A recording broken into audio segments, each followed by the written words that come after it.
Hi friends, ఈరోజు వీడియోలో ఎంతో టేస్టీగా ఉండే 4 రకాల పచ్చళ్ళు చేసి చూపించబోతున్నాను.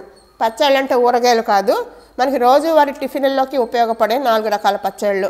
మనకి రోడ్ సైడ్ బళ్ళ మీద టిఫిన్ సెంటర్లోనూ టిఫిన్తో పాటు పచ్చళ్ళు రకరకాల పచ్చళ్ళు ఇస్తూ ఉంటారు. అందులో కొన్ని మనకి ఎలా చేస్తారు అనేది మనకి కొన్ని తెలియవు. అలాంటివి ఇప్పుడు నేను చేసి చూపిస్తాను. మీకు కూడా నచ్చితే కనుక మీరు కూడా ఒకసారి ట్రై చేసి ఎలా వచ్చింది అనేది కామెంట్ బాక్స్లో పెట్టండి. మీకు ఈ వీడియో కనుక నచ్చినట్లయితే లైక్ చేయండి, షేర్ చేయండి. అదే మొదటిసారి చూస్తున్న వాళ్ళకి సబ్స్క్రైబ్ చేయడం మర్చిపోవద్దు. మరి ఇంకా లేట్ చేయకుండా ఎలా చేయాలో చూద్దామా. ముందుగా అందరూ ఇష్టపడే కొబ్బరి పల్లీలు పుట్నాలు పచ్చడి చేసుకుందాము. తర్వాత అల్లం పచ్చిమిరపకాయల పచ్చడి చేద్దాము. తర్వాత అందరికి ఫేవరెట్ టమాటా పచ్చడి. లాస్ట్లో బొంబాయి చట్నీ చేసుకుందాము. ఇప్పుడు ఈ 4 పచ్చళ్ళు ఒక్కొక్కటి ఎలా చేయాలో చూద్దాము. ముందుగా పచ్చళ్ళన్నిటికీ పోపు వేసేసుకుని రెడీ పెట్టుకుందాము. దానికోసం మూకల్లో నూనె వేసి వేడి చేశాను. ముందు శనగపప్పు వేయాలి, తర్వాత ఆవాలు, తర్వాత కొద్దిగా జీలకర్ర వేసి శనగపప్పు కొంచెం దూరగా అయ్యే వరకు వేయించుకోవాలి. పప్పు కొంచెం దూరగా అయిన తర్వాత 2-3 ఎండుమిరపకాయలు 2 ముక్కల కింద చేసి వేయాలి.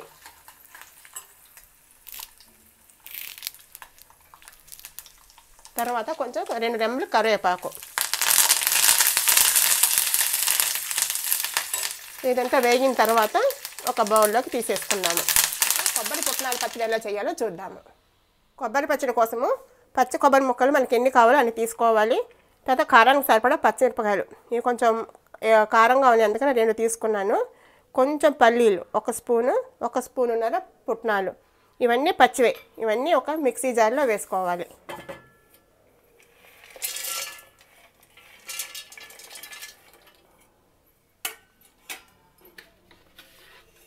తర్వాత పచ్చడికి సరిపడా ఉప్పు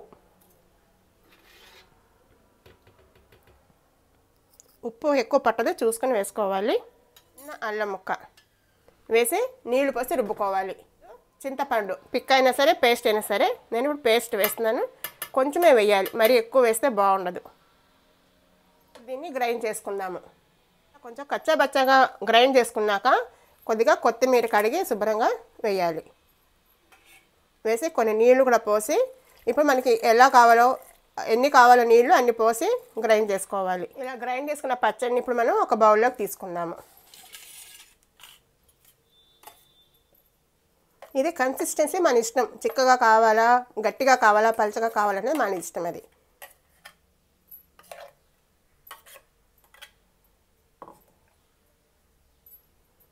కొబ్బరి పచ్చడి రెడీ. ఇప్పుడు అల్లం పచ్చిమిరపకాయ పచ్చడి ఎలా చేయాలో చూద్దాము. అల్లం పచ్చడి కోసము ఒక గిన్నెలో కొన్ని నీళ్లు పోసి స్టవ్ వెలిగించాలి.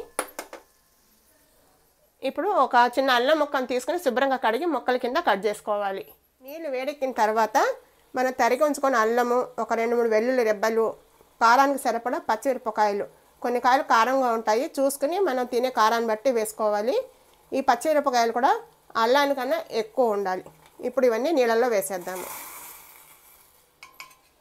అలాగే 1 స్పూను ధనియాలు. అల్లం పచ్చిమిరపకాయ ఉడుకుతున్నప్పుడు ఇందులో పచ్చడికి సరిపడా ఉప్పు కూడా వేయాలి. అలాగే పులుపుకి సరిపడా చింతపండు పిక్ అయినా వేసుకోవచ్చు, లేకపోతే పేస్ట్ అయినా వేసుకోవచ్చు. నా దగ్గర పేస్ట్ ఉంటుంది కాబట్టి పేస్ట్ వేస్తున్నాను. అలాగే తీపికి సరిపడా బెల్లము. ఇది మరీ ఎక్కువ తీపిగా ఉంటే కూడా బాగుండదు, కొంచెం అయితే సరిపోతుంది. ఎక్కువ తినేవాళ్ళు వేసుకోవచ్చు, బాగుండదని ఏమీ కాదు, కానీ ఇది అల్లం ఘాటు పచ్చిమిరపకాయ ఘాటు ఉంటేనే బాగుంటుంది. ఇప్పుడు పచ్చిమిరపకాయలు మెత్తబడే వరకు ఉడికించుకోవాలి. లాస్ట్లో చిటికెడు పసుపు కూడా వేయాలి. అల్లం పచ్చిమిరపకాయ ఉడుకుతుంది కదా, కానీ ముక్క మాత్రం పచ్చిమిరపకాయ ముక్క మెత్తగా అయ్యే వరకు ఉడికించుకోవాలి. పచ్చిమిరపకాయలు రంగు మారి మెత్తబడ్డాయి. ఇప్పుడు స్టవ్ కట్టేసి బాగా చల్లారనివ్వాలి. అల్లం పచ్చిమిరపకాయలు ఉడికించుకున్నాం కదా, ఇది ఆరింది బాగాను. ఇప్పుడు మనం ఏం చేయాలంటే నీళ్లు తీసేసి, నీళ్ళు పక్కన తీసేయడం అంటే పక్కన పెట్టుకోవాలి. ఈ ముక్కలు మాత్రం మిక్సీ జార్లో వేసుకోవాలి. ఇలా తీసుకుని అల్లం పచ్చిమిరపకాయ ముక్కల్ని మెత్తగా గ్రైండ్ చేసుకోవాలి. గ్రైండ్ చేసుకునేటప్పుడు ఈ ఉడికిన నీళ్ళని మాత్రమే వాడాలి. ఇలా కచ్చపచ్చగా గ్రైండ్ అయిన తర్వాత చెప్పాను కదా, ఈ నీళ్లు పోసి కొంచెం పలచన చేసుకొని గ్రైండ్ చేసుకోవాలి. అల్లం పచ్చడి కూడా గ్రైండ్ చేసుకోవడం అయింది. ఈ పచ్చడిని కూడా ఒక బౌల్లోకి తీసుకుందాము.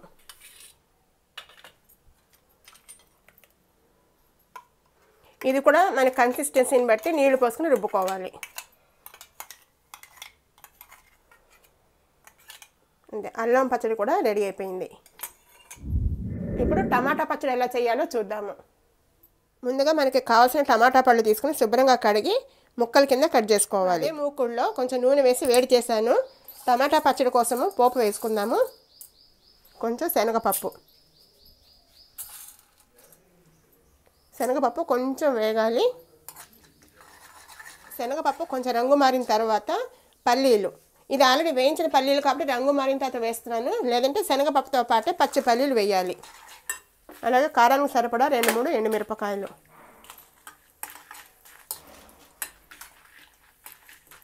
వేసి మనం తరిగి పెట్టుకున్న టమాటా ముక్కలు వేయాలి. వేసి కొంచెంసేపు మెత్తగా అయ్యే వరకు మగ్గించుకోవాలి. ఒకసారి కలిపి ఇందులో ఉప్పు పసుపు వేయాలి. ఇప్పుడు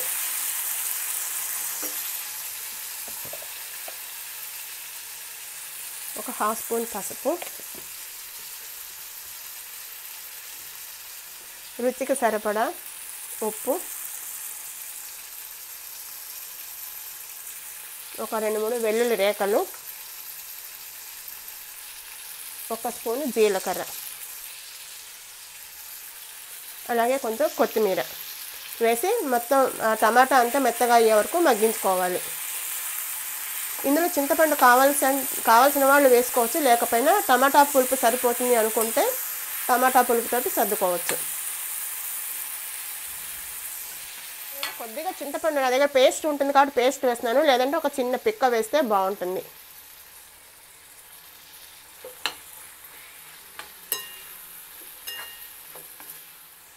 ముక్క ఆల్మోస్ట్ మగ్గిపోయింది, ఇంకా కొంచెం మెత్తబడితే సరిపోతుంది. టమాటా ముక్కలు మగ్గిపోయాయి.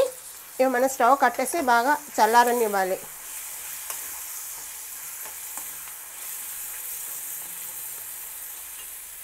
టమాటా ముక్కలు కూడా ఆరిపోయాయి. ఇప్పుడు దీన్ని మనం మిక్సీ జార్లో వేసుకొని మెత్తగా గ్రైండ్ చేసుకోవాలి.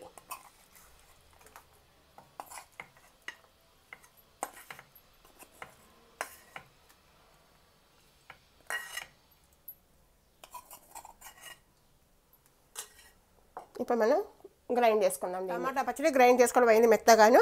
దీన్ని కూడా ఇప్పుడు మనం ఒక బౌల్లోకి తీసుకుందాము.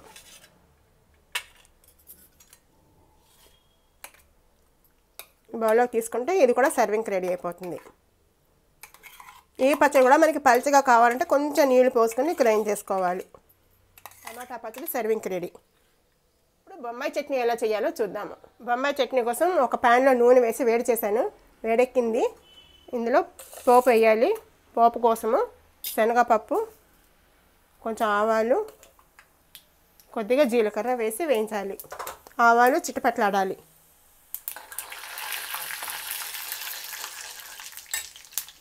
అలాగే కొంచెం కరివేపాకు కూడా వేయాలి.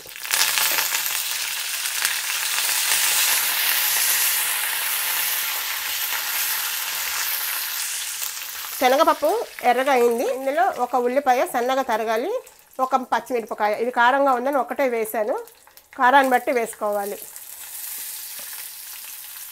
ఈ ఉల్లిపాయలు మెత్తగా అవ్వాలి, ఎర్రగా వేగకూడదు, మెత్తబడాలి. అంతే, మెత్తబడే వరకు వేయించుకోవాలి.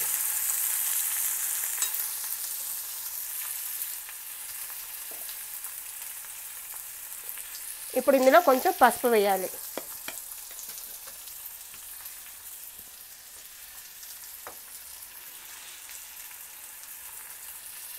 అలాగే రుచికి సరిపడా ఉప్పు కూడా వేసి మెత్తగా మగ్గించుకోవాలి. ఒకసారి ఉల్లిపాయ ముక్కల్ని కలుపుదాము. కొంచెం మెత్తబడింది, రంగు మాత్రం మారకూడదు, అది గుర్తుపెట్టుకోండి. ఇప్పుడు ఇందులో ఒక టమాటా సన్నగా తరిగి వేయాలి. ముక్కలు ఒక టమాటా తరిగాను, ఇందులో వేద్దాము. వేసిన తర్వాత ఇందులో నీళ్లు పోయాలి. మనకి పచ్చడి ఎంత కావాలో అన్ని నీళ్లు పోసుకోవాలి. మజ్జిగతో కూడా చేస్తారు, నేను ఇంతకుముందు మజ్జిగతో చేసి పెట్టాను. కొట్టక బుట్టలు అని ఒక వీడియో ఉంటుంది, దానిలోకి కాంబినేషన్ చేశాను. అప్పుడు మజ్జిగతో చేశాను, ఇది ఇప్పుడు నీళ్ళతో చేస్తున్నాను. బండి పైన నీళ్ళతోనే ఎక్కువగా చేస్తూ ఉంటారు. టమాటా ముక్క నీళ్ళతో ఉడకాలి, నూనెలో మగ్గకూడదు. మనకి పచ్చడికి కావాల్సిన నీళ్లు పోసుకొని టమాటా ముక్క మెత్తబడే వరకు మరిగించాలి. నీళ్ళు మరగడం మొదలైంది. నీళ్ళు మరుగుతున్నప్పుడు కొంచెం గరం మసాలా వేసుకోవాలి ఫ్లేవర్ కోసము. గరం మసాలా కాకపోతే ఏదైనా సబ్జీ మసాలా ఏదైనా మనకి నచ్చింది వేసుకోవచ్చు. ఇది మాత్రం కొంచెం వేయాలి, ఎక్కువ వేయకూడదు. వేసి ఒకసారి కలపాలి. గరం మసాలా వేసిన తర్వాత మరుగుతున్నాయి నీళ్లు. టమాటా ముక్క మెత్తగా అయిందా లేదా చూసుకోవాలి. నేను ఆల్రెడీ చూశాను, మెత్తబడింది. మెత్తబడిన తర్వాత ఇందా మనం శనగపిండిని నీళ్ళల్లో పల్చగా కలుపుకొని పెట్టుకోవాలి. నేను ఆల్రెడీ కలిపి పెట్టుకున్నాను. 1 స్పూను శనగపిండిని ఇలా పల్చగా నీళ్ళలో వేసి కలిపాను. ఇది ఇప్పుడు ఇందులో ఈ మరుగుతున్న నీళ్ళల్లో కొంచెం కొంచెం వేసి కలపాలి. అంతా వేసేయకూడదు, ఉంది కదా అని ఎంత కావాలో అంతే చూసుకోవాలి చిక్కదనాన్ని బట్టి. ఇది ఉడికిన తర్వాత ఆరాక ఇంకా గట్టి పడుతుంది, అందుకే మనం చూసుకొని జాగ్రత్తగా వేసుకోవాలి. ఇలా మధ్యలో కలపాలి, లేకపోతే పిండి కిందకి దిగిపోతుంది. ఇది సరిపోతుంది అనుకుంటున్నాను, ఎందుకంటే ఉడికిన తర్వాత ఇంకా దగ్గరికి పడుతుంది, ఆరాక ఇంకా దగ్గరగా అయిపోతుంది. ఇంకా ఇంత మిగిలింది. ఇప్పుడు మాత్రం ఇలా కలుపుతూ ఉండాలి. ఈ పచ్చడిని ఇంతకుముందు చేశానని చెప్పాను కదా కొట్టెగ బుట్టలతోటి, దాని లింక్ కూడా కింద డిస్క్రిప్షన్ బాక్స్లో ఇస్తాను, చూడండి. అది పుల్ల మజ్జిగతో చేశాను. కొంతమంది టమాటా పుల్ల మజ్జిగ కాకుండా చింతపండు నీళ్లు వేస్తారు పులుపు కోసము, కొంతమంది నిమ్మకాయ వేస్తారు. ఎలా చేసినా బాగుంటుంది.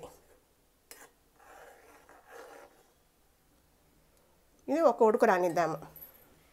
ఇప్పుడు ఉడుకు పట్టి పొంగు వస్తుంది కదా, ఇప్పుడు మనం కావాలంటే కట్టేసుకోవచ్చు. ఈ కన్సిస్టెన్సీ ఇప్పుడు ఇది సరిపోతుంది. ఆరిన తర్వాత ఇంకా దగ్గరికి పడుతుంది, అందుకోసం ఇప్పుడు కట్టేసుకోవచ్చు. కానీ ఎవరికి నచ్చినట్టుగా వాళ్ళు కన్సిస్టెన్సీని చూసుకోవాలి. కట్టేసే ముందు ఇందులో సన్నగా తరిగిన కొత్తిమీర వేసుకుందాము.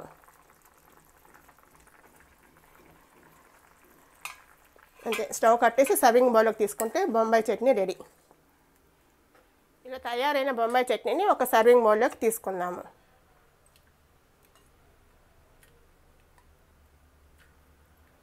బొంబాయి చట్నీ సర్వింగ్కి రెడీ. ఇప్పుడు 4 పచ్చళ్ళు రెడీ అయిపోయాయి. టమాటా పచ్చడి, కొబ్బరి పచ్చడి, అల్లం పచ్చిమిరపకాయ పచ్చడి, బొంబాయి పచ్చడి. ఇప్పుడు మనం వీటిలో తాలింపు వేసుకోవాలి. ఆల్రెడీ మనం ముందే వేసి పెట్టుకున్నాం కదా, ఇప్పుడు అన్నిటికీ పైన కొంచెం కొంచెం తాలింపు వేయాలి.